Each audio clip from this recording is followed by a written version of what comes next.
नमस्कार प्यारे बच्चों। आज हम एक बड़ा ही मज़ेदार पाठ पढ़ेंगे। कक्षा 2 हिंदी विषय का, जो पाठ नंबर है 14 और पाठ का नाम है बीज। आप सब ने ये शब्द सुना होगा, बीज। बीज क्या होता है?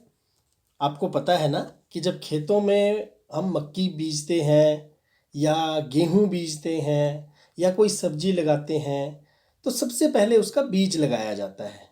लगाने से मतलब है बीज को धरती में दबा दिया जाता है, उसको बीज बोना या बीज लगाना कहते हैं। तो बीज का ये पाठ है आज, और हम देखते हैं कि इस पाठ में किस तरह से ये जो बच्चा आपको दिख रहा है ये बीज को बोता है। तो इस पाठ में आपको, आप देख सकते हैं, बड़ी सुंदर सी तस्वीर है। पीछे एक झाड़ी है जिस पर फूल लगे हैं, ऊपर पेड़ का कुछ हिस्सा दिखाई दे रहा है, बाड़ लगाया हुआ है, यानी कि उसको खेत को बाड़ लगाया गया, और एक पक्षी भी ऊपर जो है वो उड़ रहा है बगीचे में। और अब ये बच्चा यहाँ पर बैठा हुआ है, हम देख सकते हैं क्या कुछ लेकर के ये बच्चा बैठा है। एक तो इसके पास एक गमला है, और हमें बीज गिरता हुआ इसके हाथ से दिखाई दे रहा है। पानी देने के लिए एक अलग से कैन है, और मिट्टी को खोदने के लिए खुरपी भी रखी हुई है। ठीक है, तो आइए पढ़ते हैं इस पाठ को और समझते हैं इस पाठ का मतलब। तो सबसे पहले ये बच्चा बोलता है, मुझे एक बीज मिला, मैंने उसे गमले में डाला, मैंने उसे पानी दिया और बहुत सारी धूप। अब आपको ध्यान रखना है क्या हुआ। पहले बीज मिला, उसको गमले में यानी मिट्टी में दबाया, ठीक है, गमले में डाला, और उसके बाद उसको पानी दिया और उसको धूप में रख दिया, तो बहुत सारी धूप अपने आप मिल गई। फिर इसके बाद जब बच्चे ने इतना सब कुछ किया तो उसको दिमाग में आया कि क्या ये पेड़ है। फिर उसको लगा कि नहीं, शायद पेड़ ना हो। फिर उसने सोचा कि क्या ये झाड़ी है। फिर उसके दिमाग में एक और प्रश्न आया कि चलो पेड़ होगा या झाड़ी होगी, लेकिन क्या इसमें फूल होंगे या फिर इसमें फल होंगे। तो इन सब प्रश्नों से बच्चा अभी सोच ही रहा था अपने दिमाग में, उसके दिमाग में सब कुछ चल ही रहा था। एक और प्रश्न उसके दिमाग में आ गया कि क्या ये लंबा और ऊंचा होगा या फिर छोटा ही रहेगा। अब बच्चा अंत में सब कुछ सोचने के बाद कहता है, मुझे नहीं पता।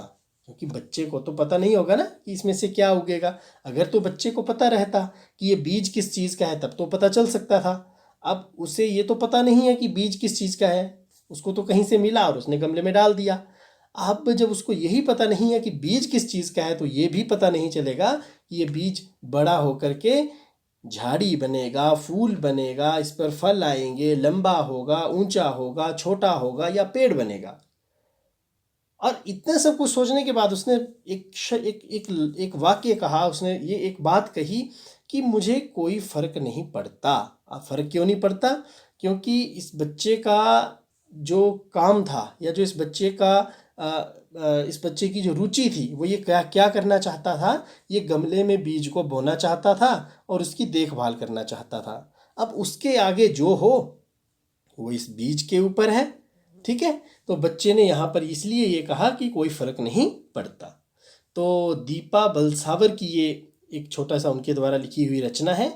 और इसके बाद आप आगे चलते हैं और देखते हैं कि इस पाठ में और आगे आगे क्या होता है। तो आ, आप क्या करें बच्चों, आप भी अपने घर में कोई पुराना बर्तन या गमला लें और उस गमले में काले चने बीज दें, यानी बीज की तरह उसको दबा दें, और उसको पानी भी दें, उसको धूप में भी रखें। आप देखेंगे कि थोड़ी दिनों के बाद उसमें हरे हरे डंठल यानी कुछ उग आएगा, हरा हरा, ठीक है।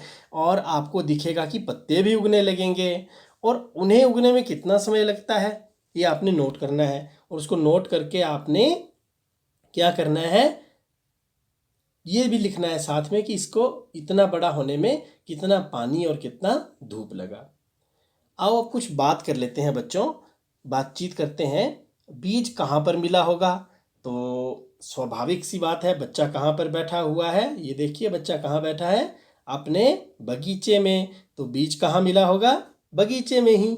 या ऐसा भी हो सकता है कि बगीचे को आते समय रास्ते में इसे कहीं से बीज मिला हो, या इसको अपने घर में बीज मिला हो, बाजार में कहीं बीज मिला हो, किसी इसके मित्र ने इसको बीज दिया हो। तो बहुत सी संभावनाएं हैं, आपको जो भी संभावना सही लगती है उसको आप लिखेंगे। अगला है, पेड़ और झाड़ी में कोई फर्क होता है क्या? अब ये बिना देखे तो आप बता नहीं पाएंगे, तो मैं आपके लिए इसको थोड़ा आसान बना देता हूँ। देखिए बच्चों, ये है पेड़, ठीक है। ये पेड़ है, कितना बड़ा है ना, नीचे से शुरू हुआ है। और इस पेड़ के आसपास आप देख सकते हैं झाड़ियाँ लगी हुई हैं, ये छोटी छोटी जो हैं, ठीक है। ये नीचे की जो छोटी छोटी लगी हुई हैं, ये झाड़ियाँ हैं। अब आप समझ गए कि झाड़ियाँ छोटी होती हैं, है ना जी। वो काफ़ी ऊंची नहीं होती, कांटे भी हो सकते हैं झाड़ियाँ, पत्ते भी हो सकते हैं, हरे रंग की होती हैं ज़्यादातर।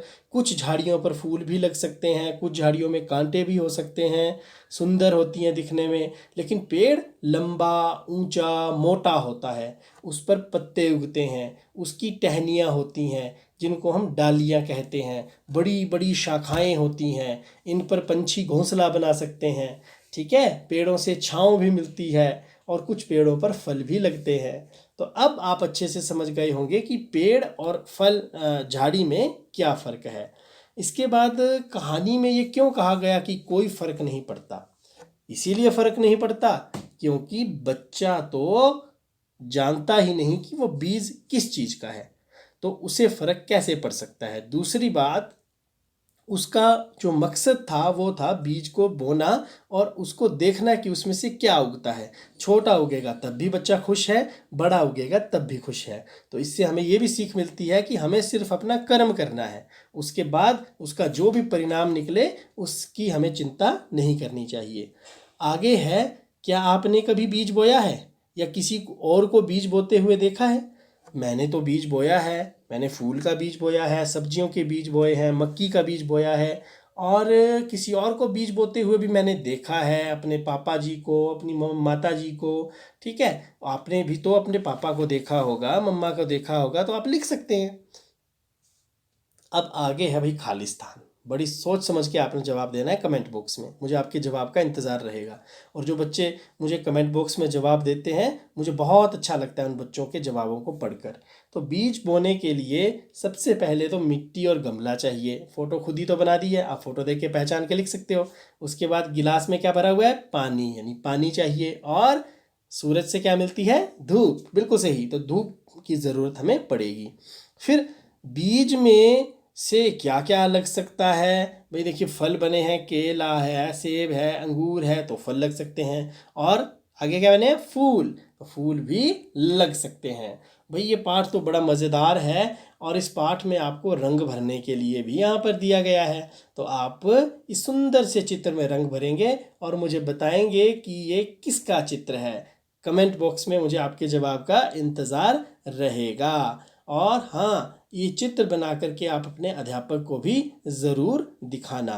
तो इसके साथ ही आपका ये पाठ खत्म हो गया। इसमें हमने मोर के रंग में के चित्र में रंग भरना सीखा, कुछ खालिस्तान किए, थोड़ी सी बातचीत की।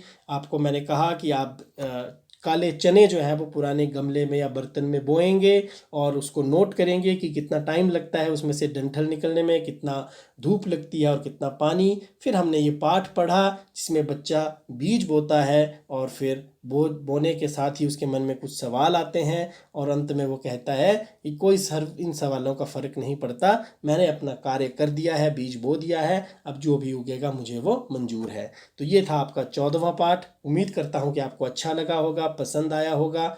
और यदि आपको अच्छा लगा है, पसंद आया है, तो आप कमेंट बॉक्स में ज़रूर बताएं।